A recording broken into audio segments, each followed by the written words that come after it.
रेणापूर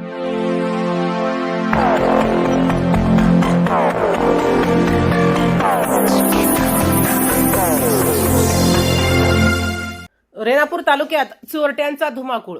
रेणापूर तालुक्यात मोठेगाव, चाडगाव, मोरवड येथे शनिवारी 14 मार्चच्या पहाटे 2 ते 5 च्या दरम्यान अज्ञात चोरट्यांनी रोख रक्कम व दागिने लंपास केल्याची घटना घडली आहे। या प्रकरणी शनिवारी 14 मार्चच्या संध्याकाळी उशिरापर्यंत रेणापूर पोलीस ठाण्यात गुन्हा दाखल करण्याची प्रक्रिया सुरू होती। या प्रकरणी पोलीस निरीक्षक सुधाकर देडे यांनी दिलेली माहिती अशी की शनिवारी 14 मार्चच्या मध्यरात्री 2 ते 5 च्या दरम्यान मोठेगाव, चाडगाव, मोरवड येथे अज्ञात चोरट्यांनी घरात प्रवेश करून रोख रक्कम व सोन्याचे दागिने लंपास केले आहेत। यात मोठेगाव येथील भाऊसाहेब व्यंकटराव सोमवंशी यांच्या घरातील नगदी रोख रक्कम 25,000, कुसुम श्रीकृष्ण कोरडे 4 तोळे सोने, नगदी रोख 1 लाख रक्कम लंपास केली आहे।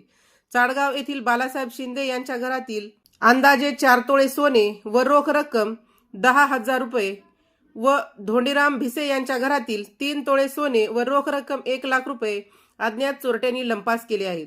या घटनेनंतर पोलिसांनी तपासासाठी ठसे, तज्ञ पथक व विविध पथकास पाचारण करून तपास सुरू केला आहे। राजमंत न्यूज साठी सुधाकर फुले, लातूर।